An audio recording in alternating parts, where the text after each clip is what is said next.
Pero fuera de ese límite o de ese coto vedado, de ese límite prohibido, hay decisiones que no se deben tomar, de acuerdo a esta teoría. Decisiones, por ejemplo, que van en relación con, por ejemplo, los derechos fundamentales.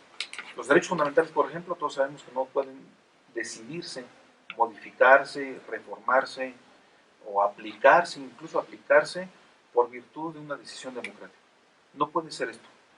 Es decir, no podemos aplicar el principio de mayoría, que es básicamente en el que se basa la democracia, para poder nosotros hacer una modificación en términos de derechos fundamentales.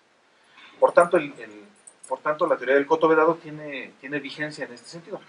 Al, al poder delimitar o prohibir ciertas actividades que escapan a lo específicamente a lo eminentemente democrático. Y lo que está dentro de ese marco, de ese ámbito, lo que está dentro del coto vedado, lo que sí está permitido y no está vedado, lo que está dentro del coto, se le llama ámbito de negociación, de acuerdo a esta teoría. Y en este ámbito de negociación sí pueden entrar situaciones de toma de decisiones por parte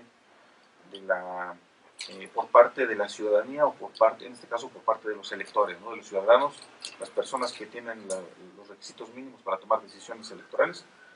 Y entonces las decisiones que se toman, ya sea de forma directa para elegir nosotros a nuestros gobernantes, o las decisiones que se toman de forma indirecta, que son tomadas a través de los representantes, que son los que nosotros decidimos que ocuparan ese cargo público, este tipo de decisiones que se toman están específicamente consideradas dentro del ámbito de negociación, es decir, dentro de ese marco, el cual fuera de él se considera un coto vedado, ¿no? Entonces, esta teoría del coto vedado de la democracia considera ese ámbito de negociación y es el que en términos generales yo utilizo para empezar a esbozar el artículo que hoy presento a su consideración. Una vez habiendo dicho esto, hay otro aspecto que se debe tomar en cuenta para ir perfilando la investigación y es básicamente una pregunta en relación a la actividad política. Obviamente la cuestión de la democracia está relacionada con la cuestión de la actividad política. ¿Por qué? Porque pues, la democracia se trata de tomar decisiones de carácter político, de carácter estatal, ¿no? De tal manera que la política y los políticos son una parte de la materia prima de la democracia. Y entonces aquí la pregunta que surge, que me planteo, es vivir de la política o vivir para la política. Son dos cuestiones diferentes. Una cosa es vivir de la política, porque vivir de la política implicaría que la política se vuelva un modus vivendi del cual yo puedo estar obteniendo un ingreso, ¿no? Un ingreso financiero, un sueldo. Y entonces, si gracias a la política yo asumo un cargo público y percibo un sueldo temporalmente por ese cargo público, cuando yo deje ese cargo público vuelvo a la política y entonces continúo saltando de un cargo público a otro, ¿no? Ya sea de elección popular o sea por designación, pero yo continúo viviendo de la política. Y otra cosa es vivir para la política. Vivir para la política lo consideran desde luego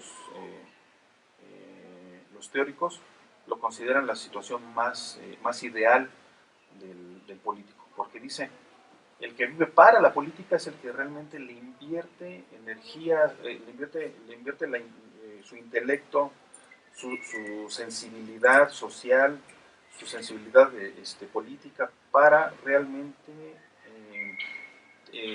tener, o más bien para darle un beneficio a la sociedad, ¿no?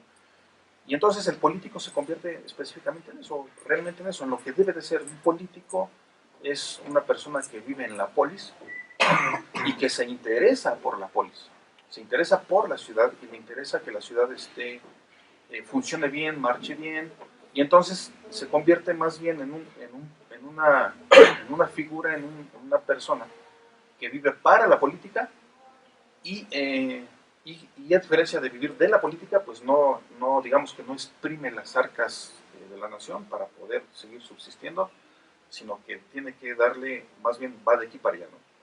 De tal manera que, bueno, estas dos posturas ya nos perfilan una siguiente postura, que es la del político profesional. El político profesional tendría que ser una persona